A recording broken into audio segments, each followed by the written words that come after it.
প্রধান উপদেষ্টা ডক্টর মোহাম্মদ ইউনূসের নেতৃত্বে বাংলাদেশ সমৃদ্ধ হবে এবং উন্নতি করবে বলে আশা প্রকাশ করেছেন আল আজহার বিশ্ববিদ্যালয়ের গ্র্যান্ড ইমাম ডক্টর আহমেদ আল তাইয়েব। মঙ্গলবার সকালে আজারবাইজানের রাজধানী বাকুর রিটজ কার্লটন হোটেলে বিশ্বের সবচেয়ে মর্যাদাপূর্ণ ইসলামিক ধর্মীয় প্রতিষ্ঠানের প্রধানের সঙ্গে সাক্ষাৎ করেন প্রধান উপদেষ্টা ডক্টর ইউনূস। এ সময় ডক্টর ইউনূসকে হাজারো বছরের পুরনো প্রতিষ্ঠান আল আজহার বিশ্ববিদ্যালয়ে বক্তৃতা প্রদানের জন্য আমন্ত্রণ জানান গ্র্যান্ড ইমাম ডক্টর আহমেদ আল তাইয়েব। আল আজহার বিশ্ববিদ্যালয় বাংলাদেশি শিক্ষার্থীদের জন্য ফুল ফান্ডেড স্কলারশিপ ঘোষণা করবে বলেও জানান তিনি।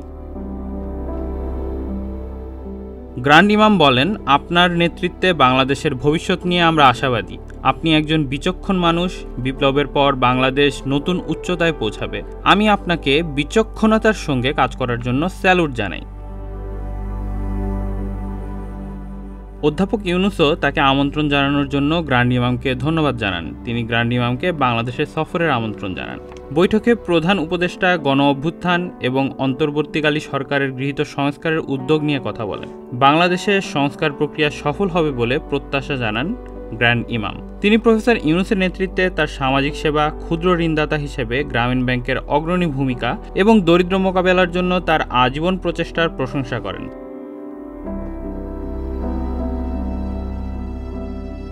অধ্যাপক ইউনূস আল আজহার বিশ্ববিদ্যালয়ের প্রতি কৃতজ্ঞতা প্রকাশ করেন। বাংলাদেশে গত জুলাই-আগস্ট মাসে বৈষম্যবিরোধী ছাত্র আন্দোলনের সময় রাজধানী ঢাকার দেয়ালে শিক্ষার্থীদের আঁকা বর্ণিল ও বৈচিত্র্যময় গ্রাফিতি চিত্রের একটি সংকলন দ্য আর্ট অফ ট্রায়াম্প উপহার দেন। এ সময় গ্র্যান্ড ইমাম বাংলাদেশের শিক্ষার্থীদের শৈল্পিক দক্ষতার প্রশংসা করেন। তিনি প্রধান উপদেষ্টার কাছে আল আজহার বিশ্ববিদ্যালয়ে অধ্যয়নরত বাংলাদেশি শিক্ষার্থীদের মেধারও প্রশংসা করেন।